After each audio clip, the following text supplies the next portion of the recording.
Eles me desenterraram em 14 de agosto de 1993. Não estavam procurando por mim. Estavam procurando por qualquer coisa.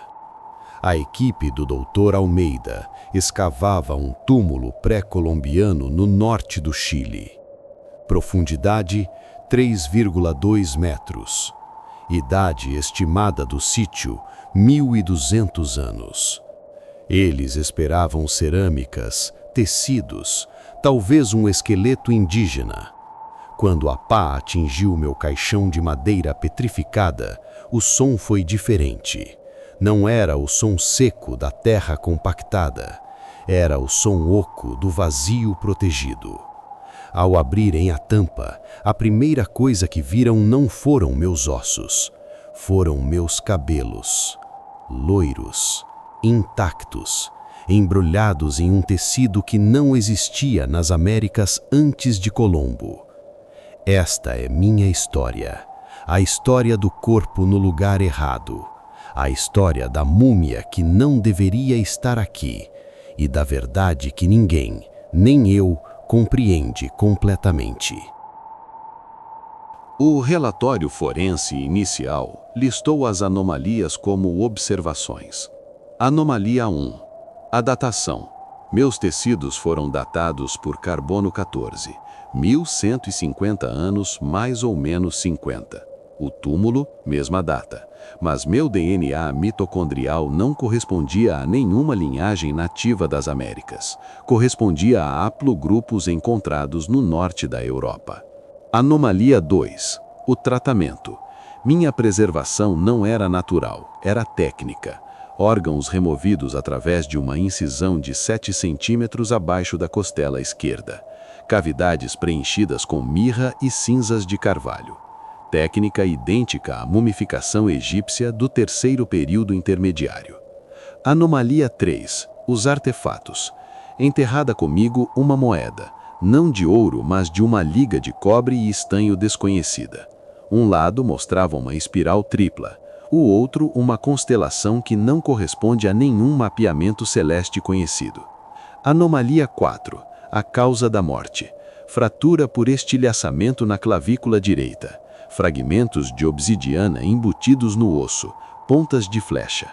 Mas o padrão de fratura indica impacto de alta velocidade, como de uma besta medieval, 1 milênio antes da besta chegar ao Novo Mundo. O Dr. Eduardo Almeida, 52 anos, arqueólogo-chefe, tinha uma reputação impecável. 30 anos de carreira, 12 escavações principais, nenhum escândalo, até mim. Seu diário de campo, página 47, 15 de agosto de 1993.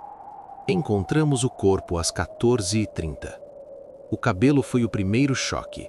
Loiro, quase branco, preservado como se tivesse sido lavado ontem. Os assistentes cruzaram-se. Um deles sussurrou: "É um anjo caído." Página 48, 16 de agosto. Análise preliminar confirma: não é nativo, não é deste continente. As técnicas de preservação são avançadíssimas, mais do que os egípcios, mais do que qualquer um. Última entrada, 20 de agosto. Recebi a visita do homem do ministério. Disse que o projeto foi cancelado. Disse que devo classificar tudo como contaminação moderna. Disse que meu financiamento depende do meu silêncio. Perguntei: o que temos medo de encontrar? Ele não respondeu. Apenas fechou sua pasta e disse: às vezes, algumas perguntas são melhores deixadas no escuro. O Dr. Almeida nunca publicou um artigo sobre mim. Morreu em 2001 de causas naturais. Seus arquivos pessoais desapareceram. Em 2007, através de leis de acesso à informação, documentos antes classificados vieram à tona. Código Arqueol 731-B. Título: Anomalias cronológicas no Registro Antropológico das Américas. O documento listava 17 casos similares ao meu. corpos com características não nativas encontrados em contextos pré-colombianos, sempre em túmulos profundos, sempre com tecnologias de preservação avançadas, sempre silenciados. Caso número 4. Mulher caucasoide encontrada no Arizona, datada de 800 d.C., com tatuagens idênticas às dos pictos escoceses. Caso número 11. Homem com características polinésias encontrado no Peru, 600 d.C., enterrado com anzóis de osso idênticos aos das Ilhas Marquesas. Caso número 17. Eu. A recomendação do comitê, página 43. Devido às implicações histórico-políticas e ao potencial de revisão radical das narrativas de ocupação continental, recomenda-se a reclassificação destes achados como contaminação de camada ou intrusão moderna. Manter a cronologia aceita é de interesse nacional. Tradução: algumas verdades são muito perigosas para serem verdade. O antropólogo dissidente Dr. Silveira propôs uma hipótese que nunca chegou às revistas científicas. Imagine que o mundo antigo não era um conjunto de civilizações isoladas. Imagine que havia viajantes. Não vikings em Drakars. Isso é história de aventura, mas navegantes do desespero. Povos expulsos de suas terras por guerra, fome, perseguição. Que construíram barcos não para conquistar, mas para sobreviver. Que pegaram correntes oceânicas que não deveriam pegar e chegaram a lugares onde não deveriam chegar. Esses viajantes não construíram impérios, não deixaram cidades, deixaram apenas túmulos profundos, escondidos, com seus mortos preservados como lembrança de um lar que nunca mais veriam. A múmia moira do Chile não é um explorador, é um refugiado, um sobrevivente de uma travessia impossível, que, por um milagre da corrente de Humboldt, chegou às costas chilenas. E viveu. E morreu.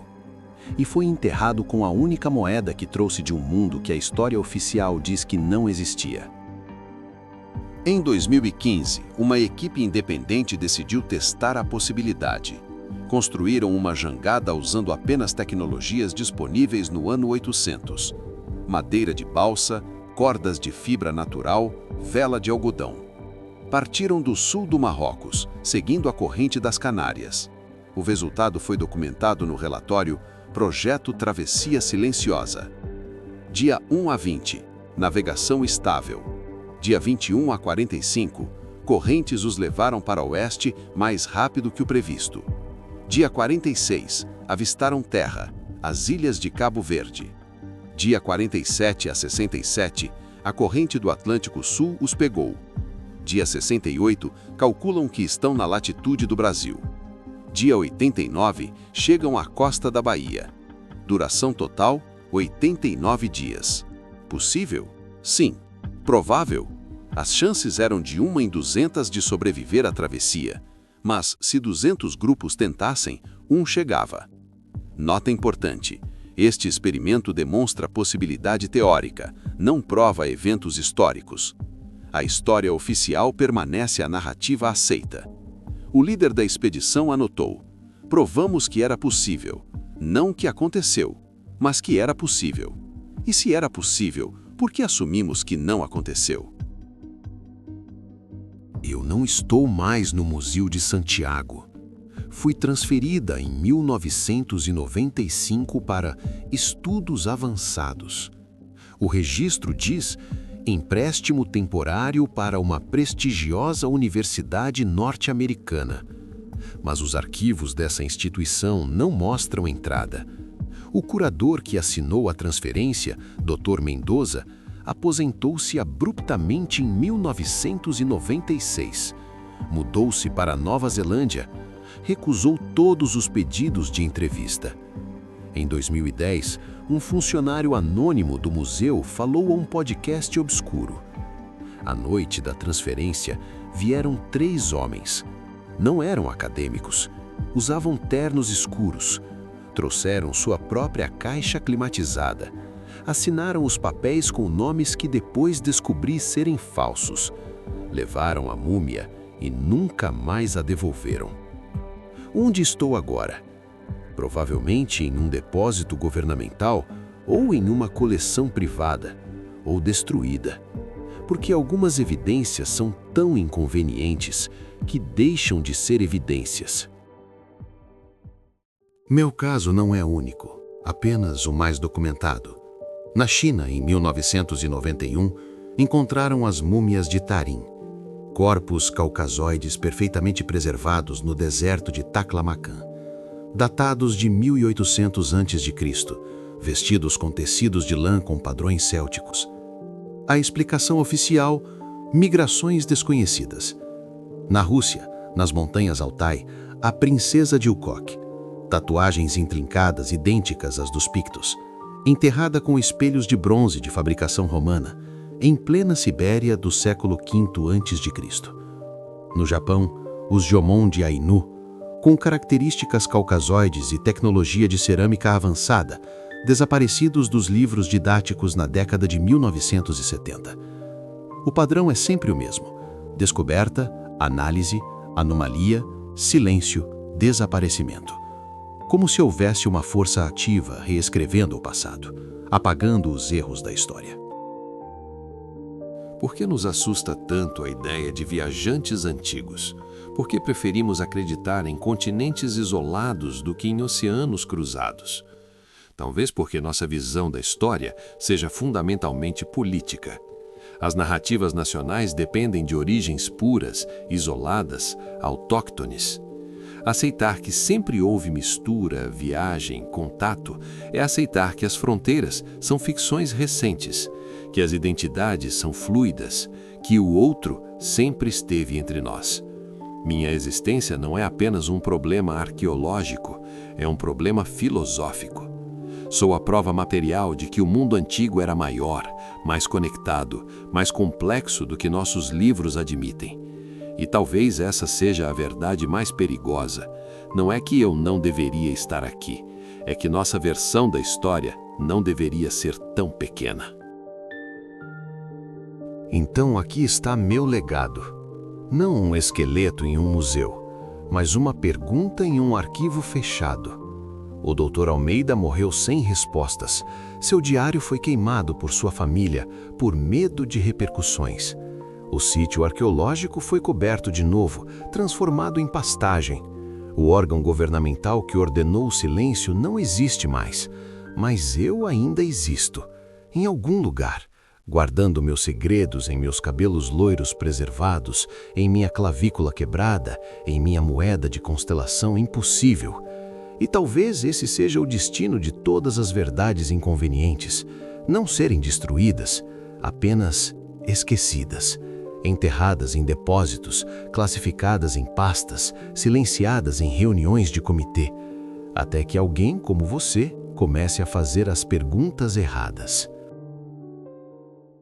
O caso da múmia que não deveria estar lá permanece aberto, porque enquanto você assiste a este documentário, seu próprio passado, pessoal, familiar, nacional, parece sólido, imutável, documentado. Mas pergunte-se: quantas histórias sua família apagou? Quantos documentos seu país classificou?